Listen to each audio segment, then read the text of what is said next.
Thank you, Mr. Chairman, and thanks for the witnesses here before us today. This is an opportunity for us to hear from organizations who have distinct perspectives on Log4Shell, pervasive cybersecurity vulnerability in a Java software library called Log4j. Log4j is open source software, meaning unlike proprietary software, it's available for anyone to use and access free of charge. Open source software like Log4j has unique advantages in that sense, but also disadvantages related to proprietary, relative to proprietary software that we'll discuss at today's hearing. Open source software is ubiquitous in the software industry. It underpins much of our economy and numerous other software products. Companies benefit from not having to reinvent the wheel, and that's a good thing when they are developing their products. As a result of these dependencies, a vulnerability, though, in open source software can affect many other software products that rely on it. The Log4j, the Log4Shell vulnerability is a particularly severe vulnerability because the code is in so many places. The vulnerability is easy to exploit, requiring less than a sentence, and because it provides a high level of access.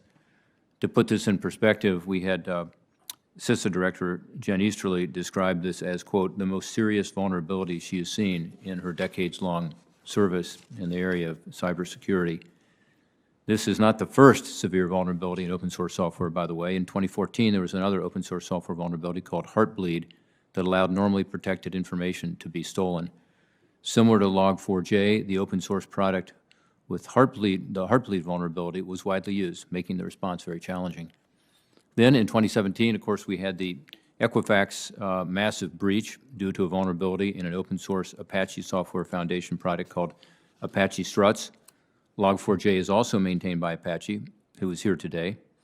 When I chaired the Permanent Subcommittee on Investigations, we released a bipartisan report, and Senator Carper and I did so together on Equifax's failure to remediate the vulnerability, compromising the personal information of roughly 147 million Americans.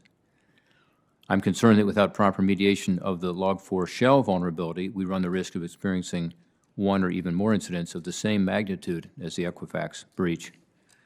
It's clear that issues involving the security of open source software have been around for a long time. I'm looking forward to hearing from our witnesses today who've got a wide range of perspectives on how to address these challenges.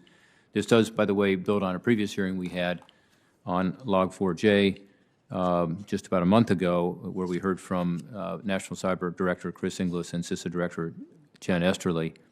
In that briefing, we learned several things. First, we learned that this vulnerability is widespread. Hundreds of millions of devices have the vulnerability. David Nally, the president of the Apache Software Foundation, is here, and again, I look forward to a conversation with him about the disclosure and subsequent remediation of this vulnerability. Second, we learned that fixing this vulnerability is not as easy as Apache just putting out a one-size-fits-all patch. Vendors who use this vulnerable code, not knowing it was vulnerable, will have to issue their own patches for their own products. This makes the response even more complicated and time-consuming. I'm glad Brad Arkin, a Senior Vice President, Chief Security and Trust Officer of Cisco, is here to help provide some perspective from a company that's had this vulnerability and has remediated it. Finally, we learned that this response will be drawn out. Because it will be drawn out, attackers are going to have time to exploit the vulnerability and launch attacks. Just because the vulnerability exists does not mean it's actively being used to attack an entity. But the concerning reality today is that our nation does not know how widespread attacks leveraging this vulnerability are and when they're going to occur.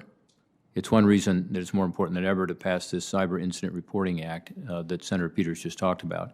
That legislation will ensure that our nation has visibility into attacks exploiting the Log4Shell vulnerability against critical infrastructure. I'm looking forward to hearing from Jen Miller-Osborne from Palo Alto about her work tracking and analyzing the threats stemming from this vulnerability.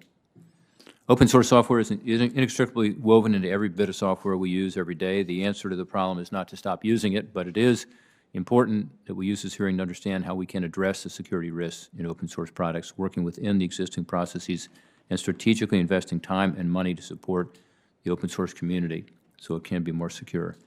I'm also going to be asking some of our cyber security threat experts here today about the ongoing targeting of Ukraine by Russia in the cyberspace. I'm hopeful that we'll leave this hearing with a better understanding of the risks and benefits of open source software and also what role the federal government should have in supporting these efforts to increase open source security. Thanks very much for convening this hearing, Mr. Chairman. I look forward to hearing from the witnesses.